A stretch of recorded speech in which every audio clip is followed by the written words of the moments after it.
On this week's episode of What's Up Weekly, we welcome a pair of student entrepreneurs to our studio and discuss the tasty treats they serve. And it's awards season. Just how different did the Golden Globes look this year? Well, a lot different. That and more coming up. What's Up Weekly starts now.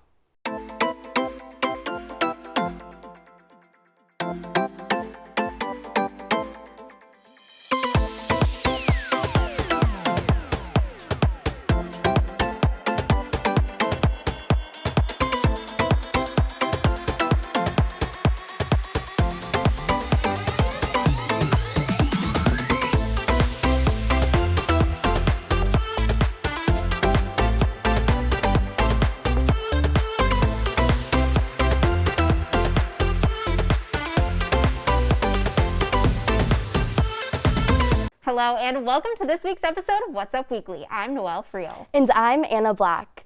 We start off our show by highlighting a club at Indiana University that aims to shine a light on IU Hoosiers. What's Up Weekly reporter Sammy Nance discovered what People of IU has to offer. Thousands of people attend or work at IU, and every single one of them has their own passions and interests. The club, People of IU, has made it their mission to take a deep dive and share stories of individual IU Hoosiers. People of IU uses social media to highlight IU students, faculty, and alumni.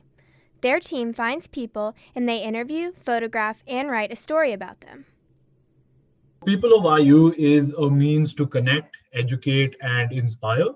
We are a club for anyone and everyone that has ever been associated with Indiana University and our amazing university. And we started the club in order to celebrate the bicentennial year with an aim to find hidden, impactful, breathtaking, and inspiring stories. People of IU has done stories about a Jacobs School of Music student all the way to an officer of IUPD. They aim to bring a wide variety of people into the spotlight for their accomplishments. The stories have shown off students from all different schools of IU and given the audience a chance to get to know them personally. It means getting to meet people because I like to see it more as a conversation rather than an interview. Like I see it as more of a privilege to be able to do this because I get to go out and I get to talk to all these people and have the experience of meeting them and hearing about their stories. The club is giving students a chance to network and connect with others through communication. Be on the lookout because People of IU teases a huge story coming out in the next few months. Getting to know your fellow Hoosiers and the amazing things they are accomplishing has gotten easier thanks to People of IU. For What's Up Weekly, I'm Sammy Nance. People of IU features more than 40 people on their Instagram page. To learn more about them, you can follow at People of IU on Facebook, Twitter, and Instagram. With fall 2020 and spring 2021 classes being mostly online for IU students, some good news is in store for this fall. IU President Michael McRobbie announced on Wednesday that the fall 2021 semester at IU will be in person. This decision comes after public health experts say that COVID-19 cases on IU's campus, quote, remain very low and manageable. IU's policies still must be observed on campus in the fall, including masking, avoiding crowds and groups, social distancing, and complying with regular mitigation testing. The fall semester is scheduled to begin on August 23, 2021. For more information on the 2021-2022 school year calendar, you can check out registrar.iu.edu. Late nights and fried food sound like a match made in heaven, and two IU students make that dream a reality every weekend, right here in Bloomington. What's Up Weekly reporter Carly Rasmussen has the story about a food delivery service called Trap Mike's. Take a look. Two childhood friends, a minimum wage high school job, and a joke to pass the time at work. That's all it took for RU students Misha Rector and Max Heimelstein to start their own restaurant business in Bloomington. When we were in high school, we worked at Jersey Mike's, and we always joked that at night we'd open our own version of the store. It would be Trap Mike's, it'd be the nighttime version. We'd serve fried food. That is exactly what they did.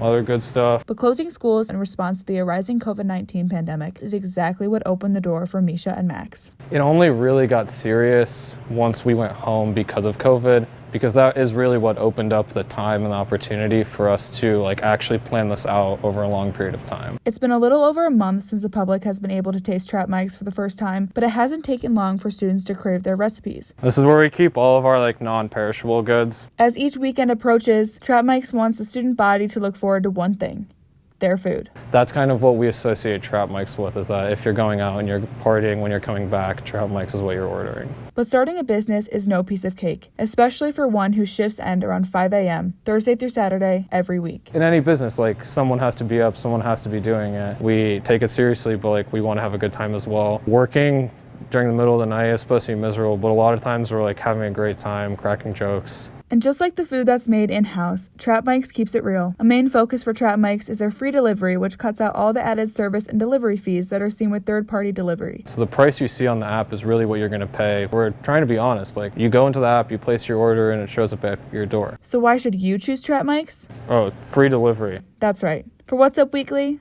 I'm Carly Rasmussen. Now, this is just another reason I want the weekend to get here faster so I can order some Trap Mike's. But until then, let's talk to the owners of Trap Mike's themselves. In studio with us today is Misha Rector and Max Heimelstein.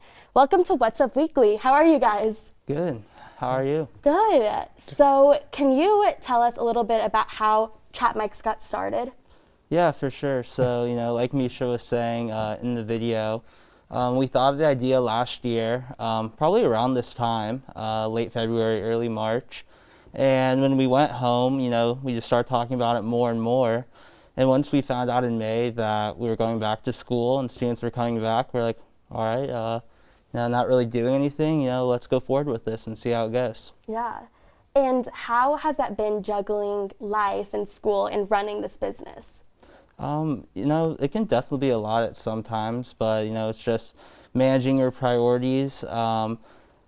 Work and school are definitely can take up a lot of time, but also, like, it's nice to reward yourself when you do have a free time, whether it's going to a party or just hanging out with friends in general.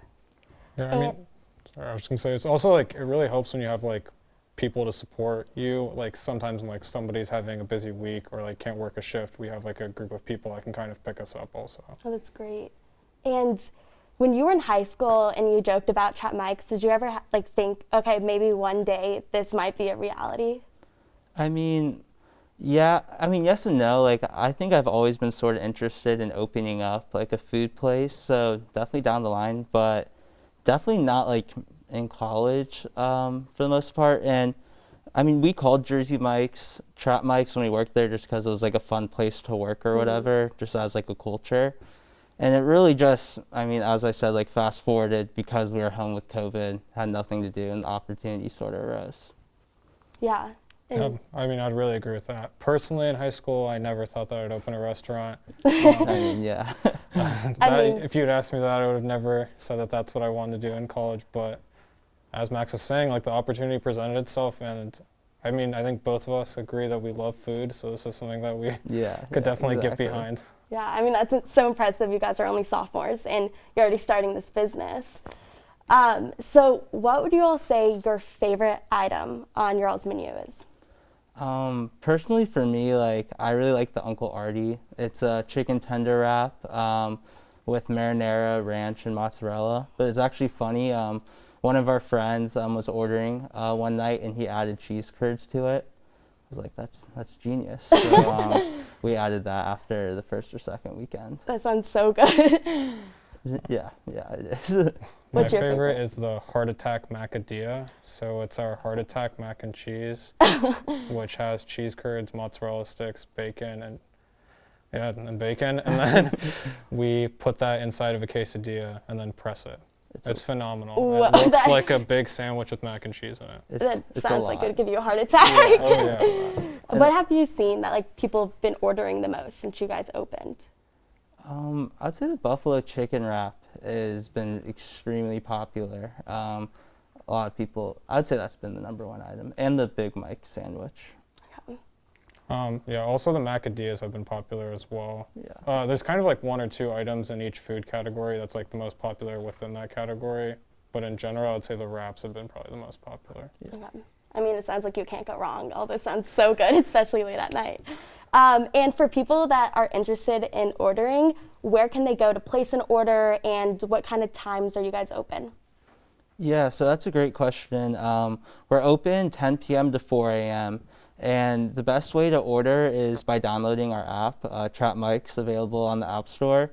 You can also order online at trapmikes.com. And we're also available on some third-party services as well, like Uber Eats. So there are multiple ways to order from us. And as of right now, we're only open Thursday, Friday, and Saturday. And whether it's later this semester or next school year, we would like to be open for additional days as well. Awesome. Well, thank you guys so much for joining us. And I'll definitely have to be ordering some chat mics soon and this weekend. Yeah, sounds good. Well, back to you, Noelle. Coming up, a virtual Golden Globes invites frontline workers to attend in person instead of the nominated actors. And Taylor Swift's most recent Loverfest update may upset a few of her fans. That and more on Trending Topics after the break. Stay with us.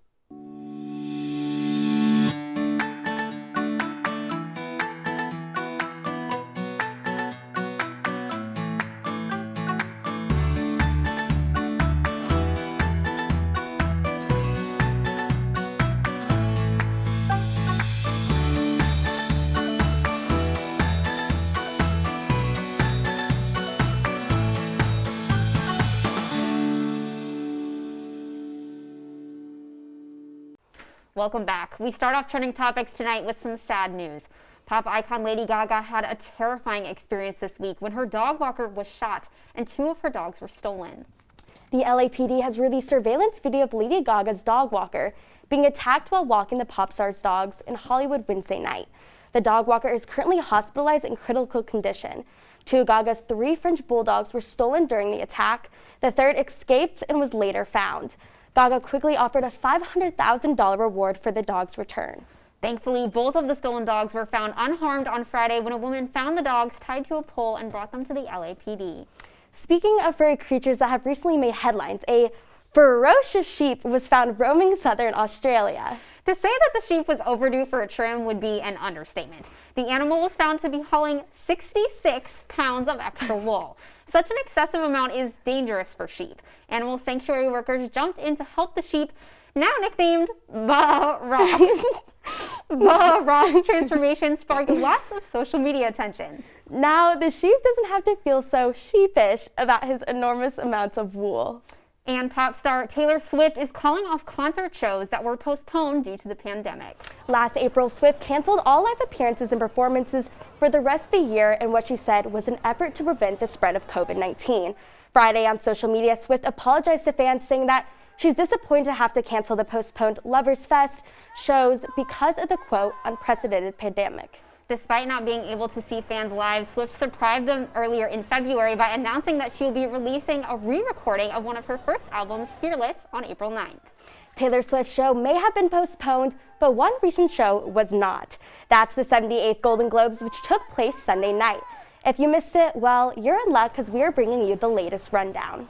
The socially distanced awards show was hosted by Tina Fey and Amy Poehler, though most of the nominated celebrities joined from their computer screens at home. In the movie category, Nomadland and Borat's subsequent movie film won big. Nomadland was named Best Motion Picture Drama, and the second Borat film took the win as Best Motion Picture in the comedy category.